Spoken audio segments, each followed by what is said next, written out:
Good morning and welcome to Sports Desk live on Comcast Channel 26, also streamed on Facebook. I'm your host, Ed Nunez, along with producer Alden Iwani, our very special guest today, Albuquerque High girls head coach Teri Morrison. Her Bulldogs are 18-5 overall and in district 6-0. Coach, welcome to the show.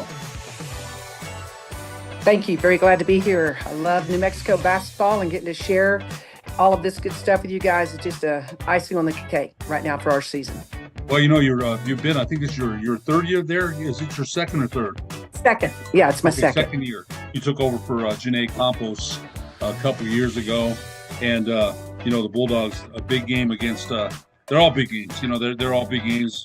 I think, you know, but you had a good game against, it was highlighted in the paper on against Los Lunas on Friday night. You beat, on Valentine's Day, you beat Los Lunas, who's had a good season. Coach, they've had a good season. They rebuilt. Marty Zeller was there for a long time, and I think he 4 championships there, and they've rebuilt. And you beat them on Friday night in a game that you beat them twice, 48-33 in Los Lunas, and then 50-46 on Friday night. And James Otis did a great write-up in the paper. Tell us a little bit about that game, because I was real interested about Abby Pavia, and you've got other players. We'll get to them. But Abby Pavia, of course, the sister of Diego Pavia, averaging 13.8 points per game. Tell us a little bit about that, because she got a T. She ran the gambit. But tell us a little bit about that game. You know, we loved that on the first round of district, we were at their place and got the win. They didn't shoot the ball well. They're still prolifically tough on defense and very well coached, and a huge following.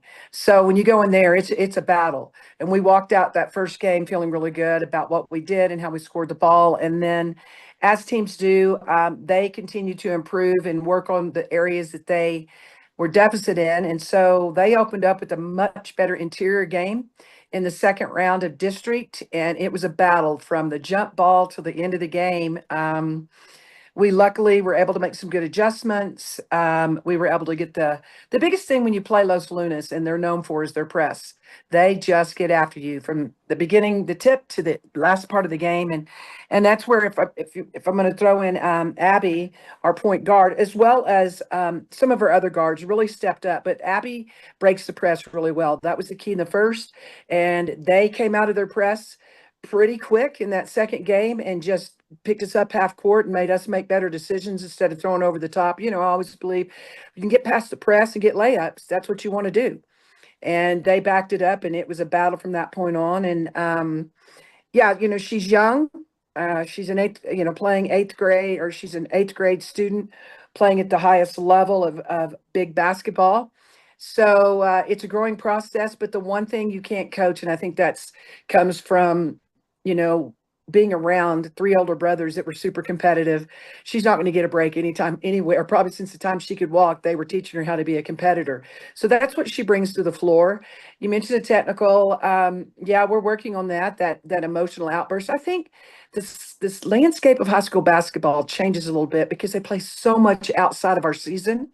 And a lot of that behavior is on the summer scene, and you see it on all the Twitter and the socials. So we've talked to her about that. But the beauty of that is she came right back down and scored when we needed to get that after the technical. So we're continuing to work on that. We don't approve of that, and she doesn't either. So her surrounding cast, it's not her cast. She fit right in with our returners. You know, they're all back.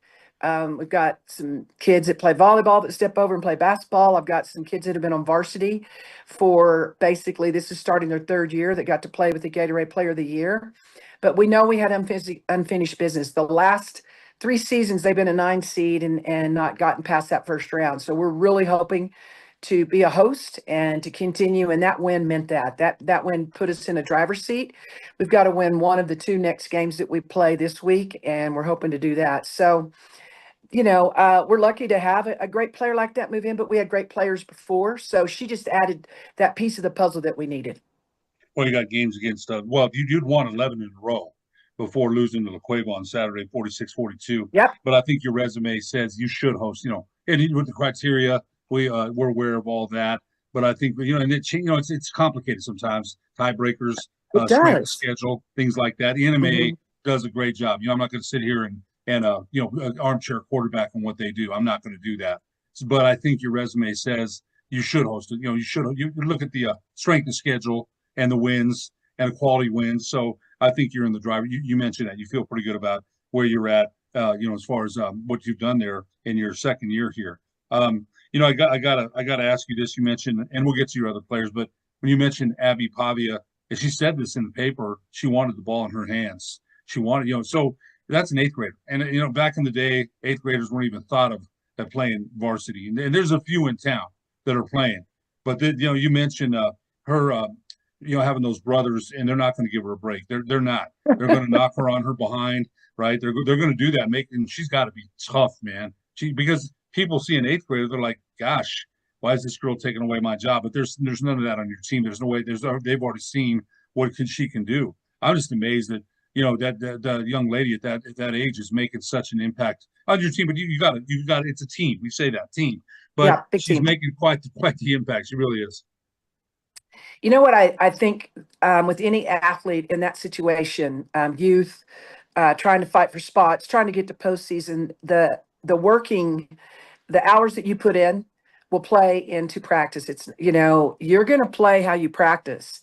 And Abby, plus a lot of others, put in extra time and watch film. That we're really big with that. And she has a support system. I mean, can you imagine that your older brother, upsets the number one team in football, and then she has an opportunity to ask what he learned from that, and then she can take that through that. I mean, we had an opportunity also to get her in a high level summer circuit this summer. She played the elite EYBL, and we're getting some other players involved this next summer season. So off season is what makes the season, and you win or lose long before that first game. So I think Abby understands that, even in the coming in kind of in a rookie mindset. She absolutely hates to lose. Sometimes she struggles with that. What does that look like, positively? And then she puts in the extra hours, as do a lot of our players. And I think that's the difference that we're seeing is we had to grow the program. We believe in process over outcome. If you focus on the outcome, you're always going to be upset because there's so many other factors. If you focus on the process and you're prepared, you've outworked, and you've put in the hours, then you should be confident in that game. And that's why she wants the ball in her hand. She thinks she's earned it. She thinks she's worked hard enough. It's not like she just rolled in and started shooting shots. We've also had some really good players in the years since I've moved here from Texas that have set the staple, with Sydney at Sandia and Bella with ABC, and previously with El Dorado, and point guard from Volcano Vista. Man, they just work. They just get shots. And that's what I think New Mexico ball is so fun about, especially in Albuquerque, man. It takes a lot to get used to. I'm coming from 3A, a little different animal there. And I coached really cerebral kids at the Indian school who just showed up no matter what. That's kind of in their traditions. And then you came here, and we had to corral all that. And the number one thing is your true north is, do you work hard? And that's where we've been blessed to get that improvement. And it starts with your point guard. It truly does. But then we've had great contribution from other players and other sport kids that come over and help us. So we're real proud of that. We're real proud that the Dynamite volleyball program gave us some kids to use for our program. And we're just going to keep chugging along with that work ethic mindset.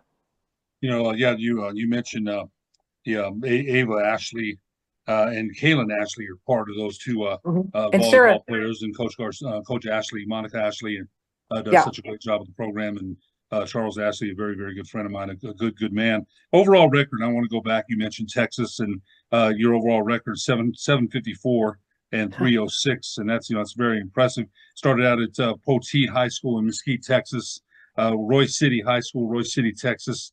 364 wins at Poteet High School, district champions 14 of 16 years, 70-7 at Midway High School in Waco, 213 and 90 at Carroll High School in South Lake, Texas. You went to Santa Fe Indian School, 27 and 9 there, and 24 and 6 at Albuquerque High. We have to ask you, that's a lot of experience there in Texas, and a great success. State champion in 07-09 at Midway High School in Texas, 70-7 there. Nationally ranked 2008, 2009, 2004, 2016 at Carroll, nationally ranked. Tell us a little bit about your experience in Texas. What was it that made you want to come here to New Mexico? That's good success there in Texas. born and raised in Texas. I was blessed to play in a town called Canyon, Texas, which is up Yeah, in what's West up? Texas, and played for an incredible, golly, high school coach named Bob Snyder, who was probably the toughest coach I've ever been around. You think Kim Mulkey's tough? He gives her a run for her money, but he's now in the National Hall of Fame.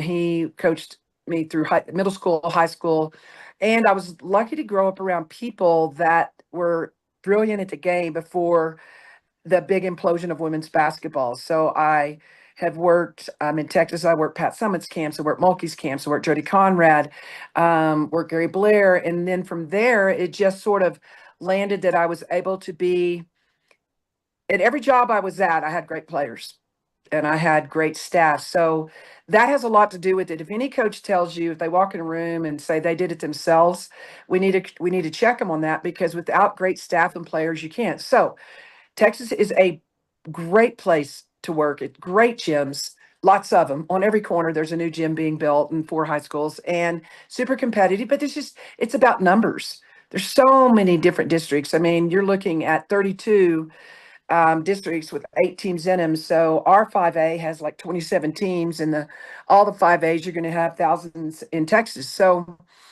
I knew, though, that on my vacations growing up and my vacations as an adult, I'd always come to Santa Fe, or I'd go camping in New Mexico. It's one of our favorite places. And at about 35, I just said, when I retire, I'm going to move to New Mexico. And I did. And so I believe you manifest stuff. So I always manifested where I wanted to coach and where I wanted to work. And in my last years, I was blessed to be at South Lake. I was a Carroll Dragon. Also blessed to be in athletic administration and help grow and build facilities and learn a lot about life and people. And so the opportunity to take that knowledge and take a rest. I was going to come to Santa Fe and ski and shop. That's what I thought I was going to do. It lasted about 2 months. So that's how I landed in New Mexico. I always wanted to retire here. I'd followed New Mexico basketball because Clovis is close to Amarillo, and we used to play them growing up. And West Texas is in, I love that the Division II conference with Eastern and West, New Mexico schools. So I've followed it, and we've had some coaches go back and forth between New Mexico and Texas. Actually, the year we won state, the coach that was at China Springs was also a former New Mexico player and coach. And the assistant at University of Texas played high school ball here. She was a great player. So there's a lot. It's one of the most fun places to coach basketball. I believe that 5 quarters is an amazing concept to me. And I love less games because I believe practice is better than a lot of games. So it was a win-win. That's how I landed in New Mexico. So I'm thankful for all the wins. It's interesting. That can be intimidating to people, but I put in the work and we build programs, and our goal has always been to leave a place better than we found it. And it usually works out really well for us. That's how we kind of do things. We're certainly on your way to that now. Here at Albuquerque High, and there's unfinished business. Bulldogs are definitely playing their best ball at the end of the season. That's where you want to be, for sure. Mhm. There's no doubt about it. Coach, we're going to take a break. When we come back, we'll talk more about this year's version of the 2024-2025 Albuquerque High girls basketball team when we after these messages on the sports desk.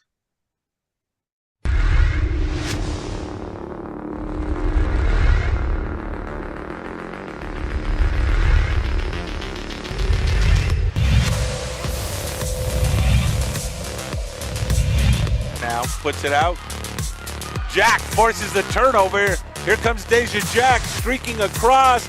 Larissa Martinez off the glass. Are you kidding?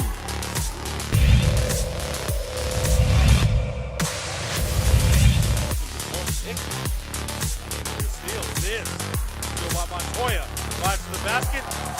Layup is good. The trap, full court pressure for the Knights, working quickly, and the slam!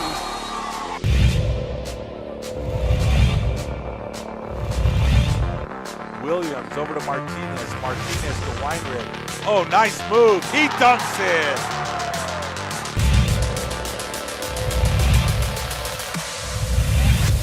Trying to be nice and methodical here. Win for 2, and we've got. Coaches the girls here at Academy. Look at this. Look at that deed, Steve.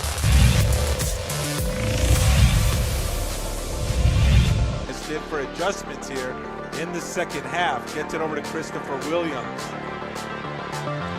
Williams, nice pass over to Weinrich. Goes up strong. Oh, denied.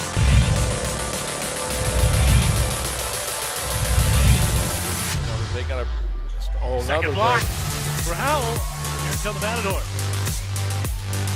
Harris, the man-child, Gad Harris, going to the line for a three-point play.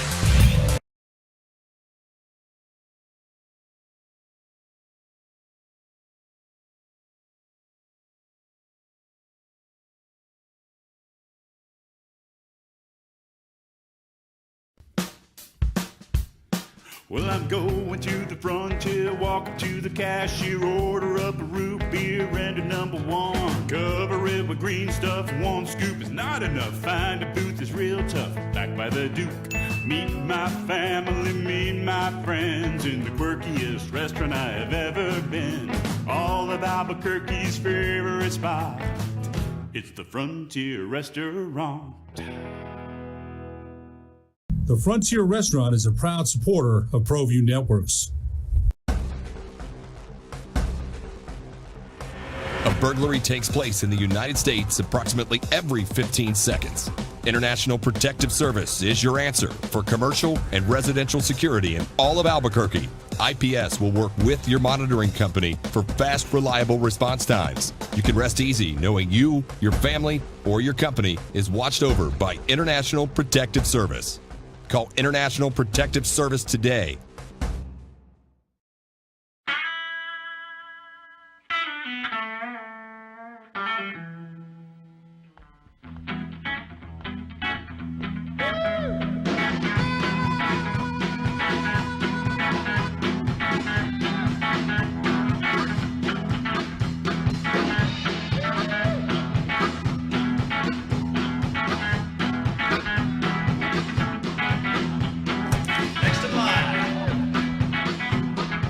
Rudy's is a proud supporter of ProView Networks. These are more than just the sounds of a safe place to go after school. These are the sounds of interest being ignited and of mentors making an impact. At Boys and Girls Clubs, we don't do just one thing. We do whatever it takes to meet the needs of every kid who comes through those doors. Because whatever it takes is what it takes to build great futures. Great futures start here. Welcome back to the Sports Desk live on Comcast Channel 26, also streamed on our Facebook page. I'm your host, Ed Nunez, along with Ollie Niawani, our producer, our very special guest today, Albuquerque High girls head coach Teri Morrison. Her Bulldogs are 18-5 and 6-0 in district play. And you mentioned one of the things, you got a nice little handout about things that you've done, and you said you've tweaked it here and there. Players and coach, I'm just going to read a little bit. Players and coaches talk to each other, not at each other. Big difference. No one is perfect. Mistakes will happen on and off the court. Learn from them. Every player and every coach is important to the team and plays a role. Respect that. Focus on effort and attitude. Those are the only two things we have complete control over. You either accept it or you correct it. There's nothing in between. And that's just a few things. Talk a little bit about that, because when I'm a hooper, man.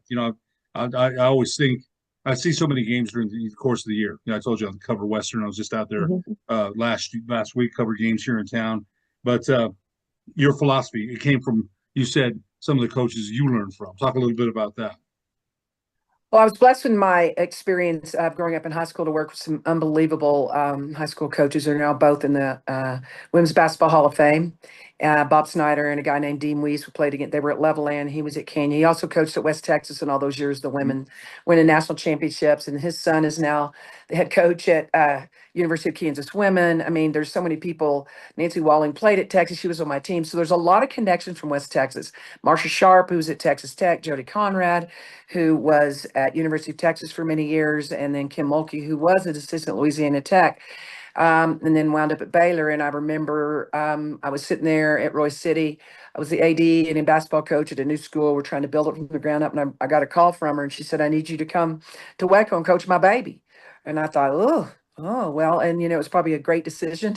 She knows better than I, and she'll tell you today that she won that state championship, not me, because she recruited me or something. It was really great. So learned a lot by watching a lot of collegiate practices. I learned a lot by going to, you know, if you want to if you want your teams to be great, you got to surround yourself with greatness, and you also have to watch other programs and what they do. And you know, there's no secrets in basketball. We take from everyone and apply it to our team. I think the biggest thing we do, though, we focus on as the last 20 years as we really try to promote person over player, because it's hard when it comes down to playing time, which all people want to talk about. It's about execution. I will evaluate your effort, and I will evaluate your energy. Those are easy to see, but execution's where it separates. And that's the hardest thing to get across in high school. I think we do our middle school and injustice. I think European basketball's better because they do a lot. If you play in the first five, you don't play in the second five, and you grow your youth. And, you know, we're struggling to fill teams in the seventh and eighth grade because I don't want basketball to become elite. So what can we do to do that? I don't know. Really promote your program and work on players' commitment and their attitude and their mindset, so that when you do have to talk to them about mistakes or turnovers in a strong voice. I'm not going to apologize for being passionate. I'm very passionate. I want correct behavior. I want to guide that and shape what we want on a court and not just freelance. And, you know, there's a time and place for all of that. But when you talked about those attributes you just mentioned, they came from a host of people. They came from a lot of studying, learning. I'm a big fan of this group called What Drives Winning. And it's just like a perfect example if you out there for people to see. We don't get to see it in every high school game. But if you watch the Connecticut South Carolina game and you watch Gino, he's a 50-50 guy, you either love him or hate him, and he put on a basketball clinic. And it was about commitment and hard work and effort and energy. And at the end of the day, their execution was 30 points better than South Carolina on that day. When we played Los Lunas, we had everybody clicking on the same page, both Friday, the first round, the second round. When La Cueva got us, we had a starter that got injured in the Los Lunas game in the last 4 minutes. So the mindset that we hope is next up. Who's going to step in? It's not about the stats. Who can step in and fill the void? And I think we had great play off the bench from a ninth grader who came in. I think she wound up getting 12 points. We had Sarah Garcia, who's also a volleyball basketball kid, come in and get some really great action for us. And it wasn't about points, it was plugging in deficits. So if you look at that, that's what we try to do day in and day out. Also a big believer in truth. A lot of times people don't want truth. I seek truth over harmony, but we feel we really set our players up to know what we're doing every day, and there's no surprises, because if you throw surprises, you lose trust. And it's sometimes the kids get it a lot better than our parent groups. We're working on that, you know. So I wish we could have parent training. And I have the Bulldog alumni and the Bulldog fan base is amazing. And so that was another reason I wanted to bump up into Albuquerque, is to get a chance to play in front of crowds and get our kids loving that crowd atmosphere, because that's important. Those are the memories you're not gonna remember that score. You're gonna remember that crowd. You're gonna remember that play you made. So that's what we try to do every day. Little process over, perfection kind of stuff.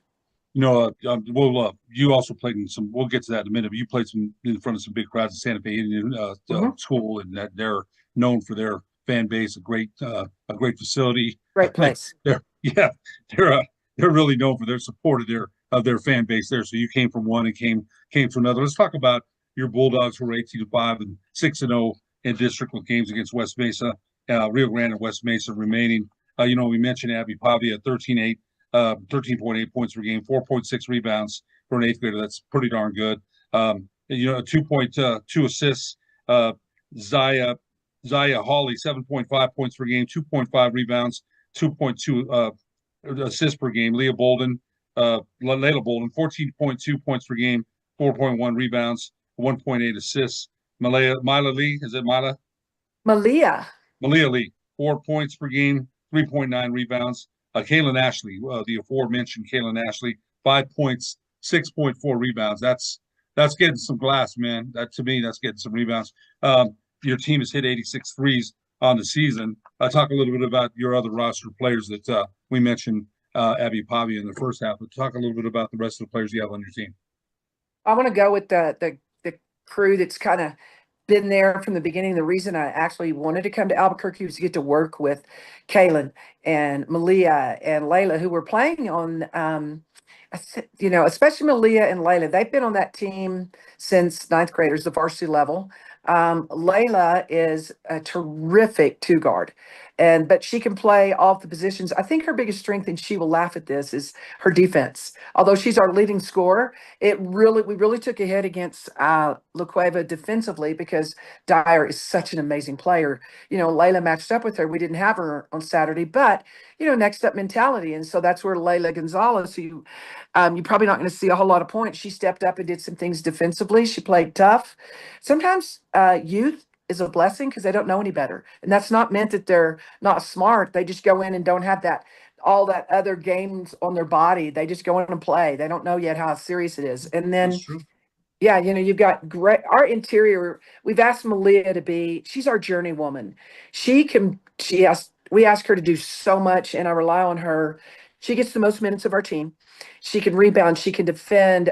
When Dyer, no, we were playing Los Lunas, their post kid, who's a really good young freshman, was really hurting us. And I switched and I moved her on their post kid that wound up shutting them down. We didn't shut her down. She was good, but we contained her better by making a defensive switch. And then Kaylin is the most versatile kid. I'd love to play her some more at the 4, and hopefully as she matures on the court with minutes, we can get some, a little more face the basket. But she is a great rebounder. She is very athletic, does our jump ball for us, and the character piece to all of those kids you mentioned and all the ones with the stats. I don't know if you know that Z's older sister was Coach Campos. That's her sister. I didn't know. I did not know that. Yeah, and then her mother was actually on a team that played at Albuquerque. I don't think they won state, but they made it to state.